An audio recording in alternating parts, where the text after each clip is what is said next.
So I've always been in touch with my emotions. As a child and up into my 20s, I expressed my emotions by writing in journals, creating music, and performing spoken word poetry. I felt love and I felt anger, and I wanted to express it. Today, my blood still boils when I see an injustice. In relationships, I'm usually the first person to utter the words, "I love you." I am the worst person to watch Netflix with, because choosing a movie is like choosing an emotional state, so I am very, very, very picky. I'm that empathic. I guess you can say I get all of this from my mama. She was a compassionate woman, and this was expressed in her charity work. But she could also be indignant, and this was expressed in a way that she perfectly managed our household, and it was also expressed in her advocacy work for others, and also for herself as a woman with a disability. But as I grew up, I realized that based on your social economic status, race, and gender, certain emotions are socially acceptable while others are not. As a woman, we are expected to express womanly emotions. We're expected to be loving, to be compassionate. To express our dignity to anger is to be perceived as overly emotional, irrational, or worse, a female dog. As a Black woman, I am stereotypically viewed as the angry Black woman who always has an attitude. My anger is always considered inappropriate. In our society, we expect those who are oppressed and marginalized to eat from the table of injustice with a smile on their face. To do otherwise is to appear beastly, ungrateful, or un-American. But I believe that anger is valuable. I believe that anger is important. I believe that anger is necessary in the pursuit for justice. And I believe that anger is not a bad word. I hope to convince you of that today. Now, the ancient Stoic philosopher Seneca would totally disagree with me. For Seneca, anger has the power to bring down cities and to bring down men. And for Seneca, anger cannot be governed. Philosopher Martha Nussbaum agrees with the philosopher Plato, and they believe that anger conceptually has the element of downranking the wrongdoer, and also it focuses on paying back the person. And some of you are kind of hesitant with accepting anger today, because in your life and in your experiences, you have seen how destructive anger can be. But I think this is unfortunate. Because unfortunately, we seem to look at anger and all classes of anger as if they are the same. But we don't do this when it comes to love. When it comes to love, we accept love for all its varieties. Love has very different types. There's family love, there's brotherly love, there's erotic love. Love also has very different degrees. We can love our partner so passionately, but then we can also love our sibling a little bit. Love also has different objects of our affections. We can love people, we can love drugs, we can love justice. Love also can go wrong. Love can get creepy, can get stalkerish. We can love a sports team so bad that we do this to our bodies. And we can also love Justin Bieber so much that we spend thousands of dollars to look just like him. And just like love, I believe that anger also has different types, different degrees, and it too can also go wrong. But we ought not allow one bad apple or a couple to spoil the whole bunch. So today I want to convince you that there are types of anger that is not bad. And what is the type of anger that I want to advocate for today? That is anger at injustice. And the poet Audre Lorde defined anger as a grief of distortions among peers whose object is change. And this should sound weird to us, because usually when we think about anger, we think about fury and not necessarily grief. So what does someone grieve when they are angry? Well, they are grieving a loss. They're grieving the fact that someone has taken something from them. they're grieving rights, they're grieving dignity, they're grieving the relationship that they thought they had between the wrongdoer and themselves, or between themselves and the state. And its object is change. Its object is not to bring that person down. The object is not to pay that person back. The object is to change laws, to change policies, and to change institutions. So here are some of the features of the anger at injustice. It recognizes wrongdoing. This recognition is not mistaken. This person is not delusional or making this up in their head. It is not selfish. So when someone is angry at injustice, they're not just concerned with themselves, but also other people in their circle of concern and also strangers. This anger does not violate other people's rights. And most importantly, it desires change. Now, some people, if you believe that anger is a bad word, when you see this fist, this angry fist, you may get fearful because you may think that this fist has come to bring harm. But I want to suggest when you're angry at injustice, the fist doesn't bring harm, it brings power, and it wants to do some work. So, I want to argue that this type of anger has 3 additional very important features. And I want to suggest, number 1, that this type of anger is an appropriate response to injustice. When we think about death, when we hear that someone has died, an appropriate response to someone's death should be sadness. And if someone is excited at someone's death, we should look at that with a sense of suspicion. If you were to tell me, hey, I'm homeless today, and if I was to respond with excitement, that should also be suspicious. An apt response, or an appropriate response to your homelessness should be compassion. Likewise, when it comes to injustice, appropriate response should not be indifference. It should be anger. Now, why is that the case? Philosopher Geoffrey Murphy suggests that wrongdoing always communicates something. And it communicates that I matter and you do not. So anger in response communicates that I do not accept that message. Philosophers suggest that when one is angry, one asserts their self-respect, their dignity, their value, and the importance that they have for themselves, and also for another person who is the victim of wrongdoing.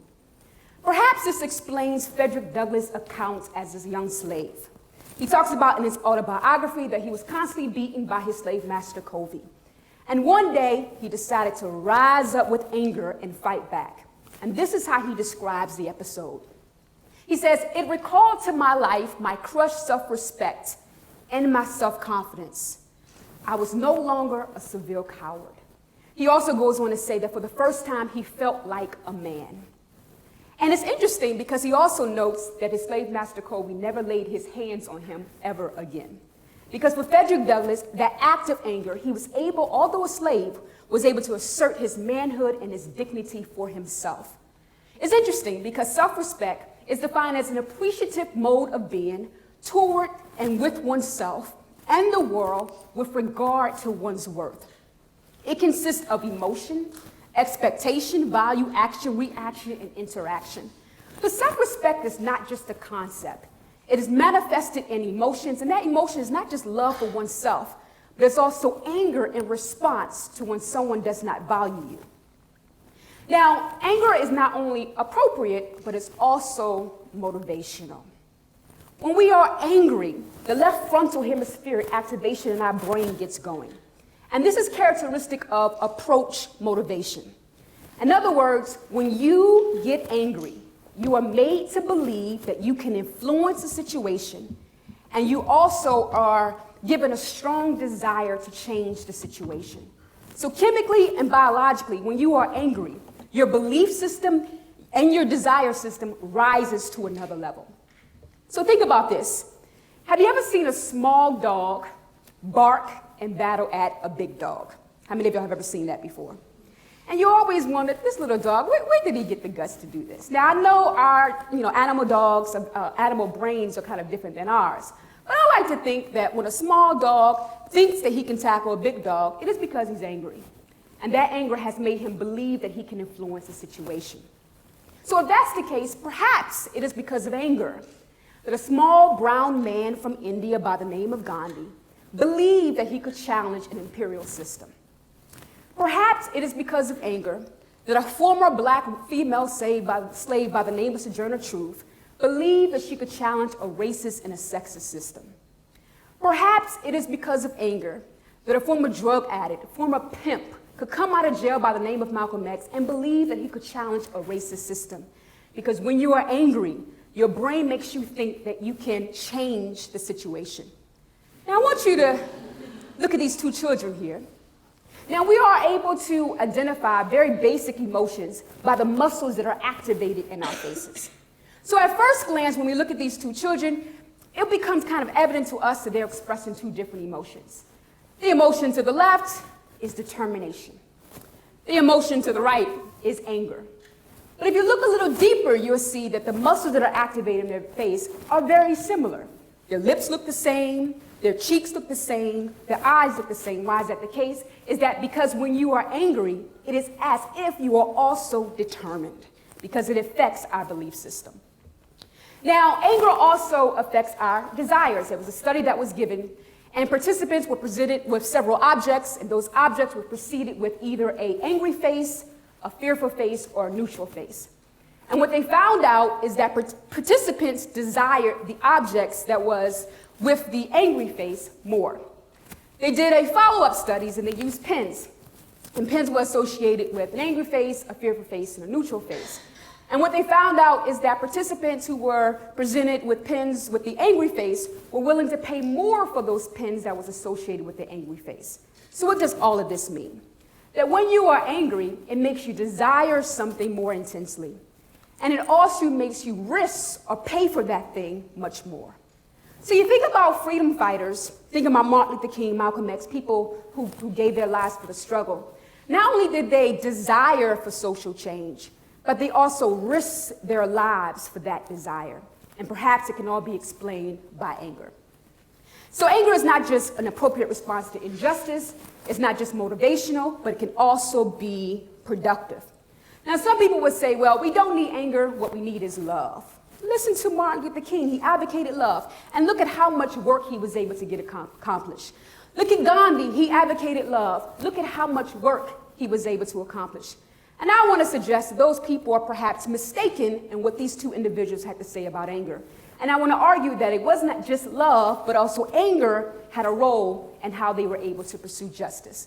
Here's Gandhi. He says, as heat conserved is transmitted into energy, even so our anger controlled can be transmitted into the power that can move the world. And so if you think that Gandhi was never angry, you are mistaken. But what he was able to do is to control his anger and use that to transform the world.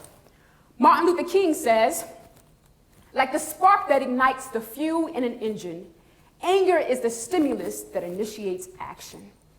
If you think that Martin Luther King never got angry, you are mistaken. You think about the girls that was bombed in a Birmingham church. To think that all he did was cry, that he never got angry is mistaken. But what he did was he used it as fuel to initiate action. And there are some people who say, okay, I understand that anger can be productive, but it can also be counterproductive. And they say what can happen is that anger can turn on our neighbor. That usually what they think about is that people that are oppressed, they are angry at oppression, and what happens is that they turn that oppression on their neighbor. And they say, well, this can explain why in urban communities people are killing each other and why there's so much crime. But my response to that is several things. Correlation does not equal causation. I don't really know what that means, but I know it sounds good when you use it, right? I do. But I also understand that the atrocities that are taking place in urban communities is not because they are angry at oppression. It's taking place because that is what oppression results in, right? When communities are oppressed, you will have crime, you will have suicide, you will have murder. But it's not the result because of their anger at oppression.